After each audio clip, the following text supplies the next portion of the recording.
Okay. So, kita dah towards the end bulan 10 kan? Siapa rasa macam nak habis dah bulan 10 kan? Okay. Sebab tu kalau kita tak tahu macam tu kan? Saya ada pergi ceramah baru ni, ada satu program dekat saya punya prospek punya office lah. So dia cerita pasal, ustaz tu cerita pasal masa. Dia cerita pasal hidup kita ni sebenarnya dianalogikan macam bisnes lah. Sebab tu dalam Quran memang ada sebut kan, urus niaga kita dengan Tuhan. Okey. Dan apa poin yang saya nak cerita adalah dari segi masa. So dalam surah Wal-Asr kan, A'udzubillahi minasyaitonirrajim, wal asr, demi masa sesungguhnya manusia itu dalam kerugian. So, maksudnya kan, bila sebut masa ni, dia akan impact dengan untung rugi. So macam saya cakap tadi, kita dah sampai ujung bulan 10. Tiba-tiba dah alamak, bulan 10 dah. So diberi masa daripada bulan 1 sampai bulan 12. So dah bulan 10. Kita tak tahu lagi ni sampai tak sampai ujung tahun ni. Okey, macam-macam. Kalau Allah nak bagi, dia bagi. Kalau tak nak bagi, kita pun tak tahu. Tapi bagaimana kita gunakan masa yang ada ni untuk kita all out. Berbalik kepada saya punya apa yang saya selalu sebut, siapa kat sini dia dah selalu, dia bila dia buat kerja ni kan, maksudnya dia betul-betul fokus dengan kerja dia. Masuk fokus dengan kerja ni, dia tahu macam mana preparation, dia tahu macam mana dia mulakan, dia tahu macam mana dia progress, dia tahu atau sedar macam mana dia ending, dan dia tahu macam mana dia buat follow through ataupun diagnosis ataupun evaluation. Okay. Saya tak sure you all betul-betul lalui tak proses ni, ataupun lalui saya tak sedar. Kebanyakannya bila saya tanya, dia lalu tapi tak sedar. Okay. So dalam bisnes biasanya, kalau last quarter ni, dia bukan setakat nak kejar ending tahun tu tau, tapi dia dah juga fikir pasal tahun depan. Okay. Jadi siapa-siapa yang dah ada client base, siapa-siapa yang dah ada prospek, prepare sekali untuk tahun depan. Bila you buat appointment, terus slot in. Katalah tak boleh bulan ni, tak boleh bulan depan, tak boleh bulan 12, terus bulan 1. Masukkan tu dalam you punya sistem database yang kita suruh you guna tu. Okay.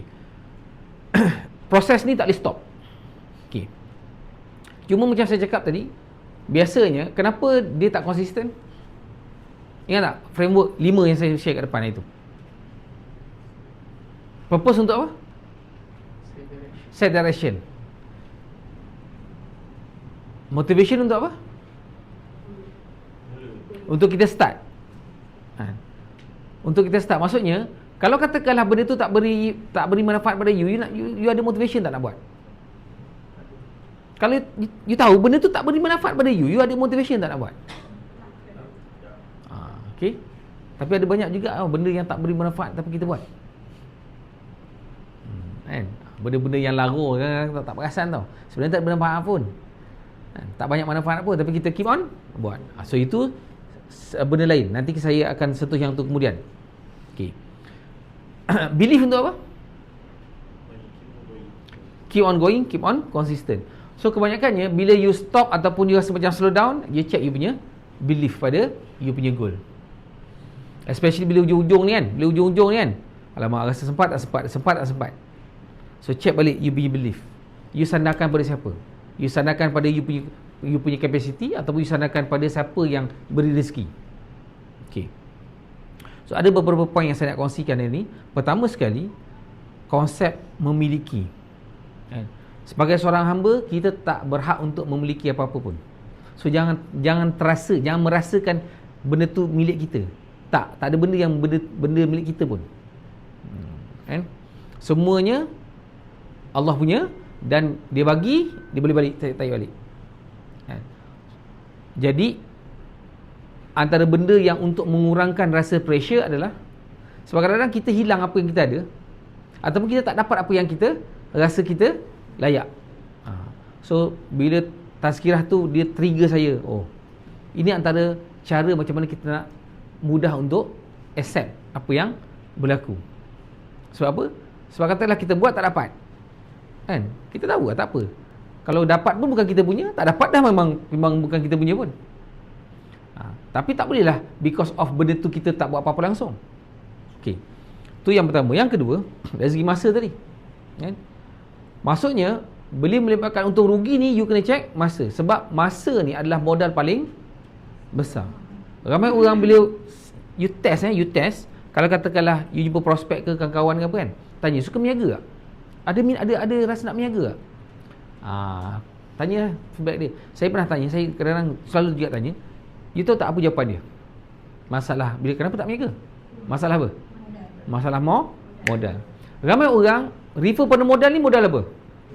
Duit, ringgit and cents. Tapi sebenarnya Allah bagi modal paling besar, semua orang ada, tapi orang tak guna. Kenapa tak guna? Tak perasan atau tak sedar. Sebab apa? Sebab tak ada ilmu. Saya pernah kongsikan pada daus saya itu, macam mana kita nak tahu itu adalah opportunity. Kan? Saya tak ada cash lah. Ada cash tak? Ada cash tak? RM50 ke? Pinjam jap. Ada? Bawa. Ada meh. Pinjam jap. Tak ada cash. RM10. Ada RM50 tak? Tak, bukan. Saya nak sekeping. Ada? Saya nak demo jap. Ada? Dia keluar jap. Saya dalam ni. Okey. So sekarang ni ada Mal? Ada kan? Meh, pinjam. Okey. So, dah. Katakanlah duit 2 keping ni diberikan kepada budak umur setahun. Apa dia buat? Apa dia buat? Umur setahun. Takkan setahun beli kandy. Masuk dalam mulut. Kan? Sebab dia tahu apa semua masuk dalam mulut. Especially kalau dia lapar lah. Okey. Dia tak kisah RM50 ke RM10. Okey. So now, katakanlah budak umur, orang dewasa. Bila dia dapat benda ni, apa dia buat? Tak kisahlah dia spend ke apa. Tapi maksudnya, nilai dua benda ni kepada budak umur setahun dengan kepada umur orang dewasa sama ke lain? Lain. Sebab apa lain? Maksudnya, orang umur setahun, dia tak ada ilmu pasal duit. Dia tak tahu nilai dia. Orang yang dewasa ni ada ilmu. Maksudnya tahulah. Sama juga dengan opportunity. Macam mana kita nak tahu itu adalah opportunity? Kita kena tahu itu opportunity. Kita kena kenal itu opportunity. Baru kita tahu. Sebab tu orang yang tak nampak opportunity tu, because bukan dia tak nampak, bukan dia tak rebut, dia tak kenal. So hari ni saya nak you kenal you punya opportunity paling besar, iaitu masa. Kan? Masa. Modal masa tu. Kalau budak kecil tak kisah, dia tak kenal masa tu. Tapi kalau kita dewasa, dan Abu cerita pasal zaman tadi, dia rasa kalau cerita pasal zaman ni ada masa lagi ke? Daus cerita tadi, Daus pula apa? Abu cerita tak ada masa je lah. Okey, tu nombor 2. Pertama tadi apa? Kan, korang ni mudah lupa lah.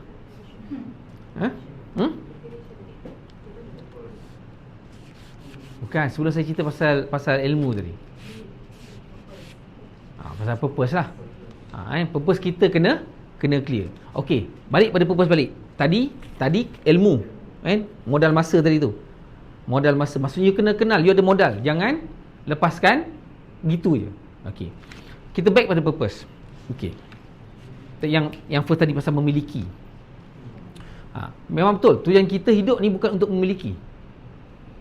Kan?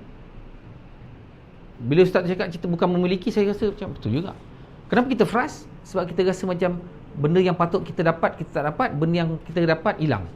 Kita akan rasa frust lah. Tapi kalau benda yang kita tahu kita bukan pemilik mutlak benda tu, kita akan rasa apa? Lebih release, betul? Okey. So, dia berbalik kepada kita punya niat. Sebab purpose ni purpose ni direction is niat lah. Okey.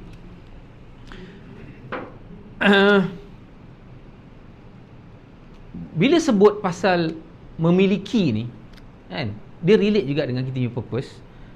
Kalau macam tu, kenapa kita nak kejar? Dah bukan kita milik-milik, tahu tak? Tak payahlah buat apa-apa, tak payahlah kejar. Okay. Tapi dalam Islam kan, dia ada beberapa perkara yang kita kena faham bab dunia ni, iaitu dalam Islam boleh dibenarkan tak kita ni sampai meminta-minta? Okay. Dalam Islam kena jaga maruah. Dalam Islam kena ada usaha untuk infak. So ustaz tu pesan, dia kata setiap hari kita keluar rumah, kita pergi bekerja cari rezeki ni bukan untuk kita rasa memiliki tu. Okay? Dia cakap kena betulkan niat. Pertama sekali, cari rezeki ni untuk jaga maruah supaya tak meminta. Ya, jaga maruah, tak meminta-minta. Dan satu lagi, gunakan benda tu untuk infak pada jalan Allah. So itu antara niat yang kita patut kena betulkan setiap hari lah.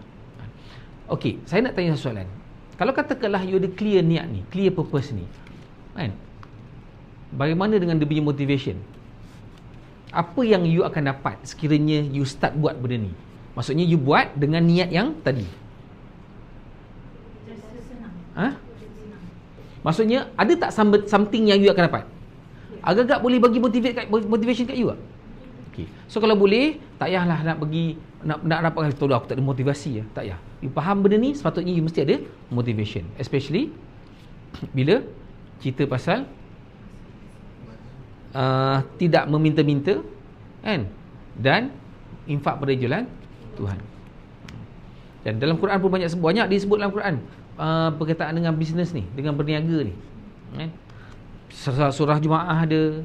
Lepas tu dia kata dia kata dalam satu ayat tu kan, maknanya perniagaan yang takkan rugi, confirm untung. Berniaga dengan siapa? Berniaga dengan Tuhan. Okey. So, nombor 3, berbalik pada ilmu tadi tu. So sekarang ni, katakanlah duit ni dekat bawah. Berapa nilai dia? Tetap RM50. Kan? Duit ni dekat dalam poket, tetap RM50. Duit ni dalam longkang, tetap RM50. Untuk orang yang kenal dan orang yang menilai benda tu. Okay. Jadi pertama kita kena kenal benda tu lah. Kedua, kalau duit you ni RM50 lah, tiba-tiba masuk dekat toilet bowl kan, ataupun masuk longkang jatuh masuk longkang, you ambil tak? Why? Sebab tahu ada nilai. So sama lah juga, duit dengan masa ni mana lagi bernilai? Sepatutnya you faham semua masa. Tapi bila kita praktis, kita banyak kejar duit tapi banyak buang masa. Ya. Saya pernah dengar Haji Sarun dulu pernah cakap dengan saya. Dia kata, biar buang duit, jangan buang masa. Sebab duit kau boleh cari, masa tak boleh cari. Clear? Okay, lepas ni saya tak nak you buang masa. You kena faham, buang masa ni biasanya bila you tak sedar, benda tu shock. Why? Because kita tak plan kita punya kerja. Kalau you plan you punya kerja, insya-Allah you akan control. Sebab tu kita ni patut bersyukur. Sebab apa kita? Sebab masuk waktu je kena solat. Sebenarnya pada saya, bila saya faham benda ni, setiap solat tu adalah masa untuk kita reset. Faham tak? Faham tak? Kan kita lagu-lagu, tiba-tiba dia suruh hayya 'alas solah, hayya 'alal falah. Kan trigger.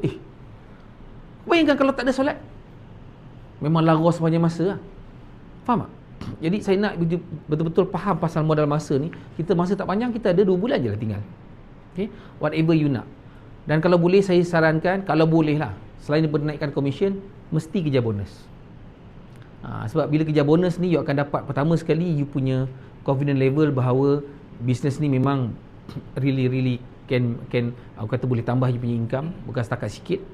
Yang kedua, saya nak latih supaya kita ni tak sayang dengan apa yang kita ada kan?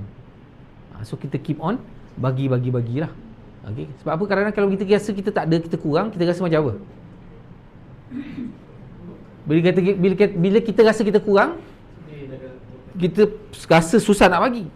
Tapi bila kita rasa kita di abundance, macam-macam kita ada, kita easily nak bagi. So latih lah. Okay, so itu saja kita start kita punya WBC.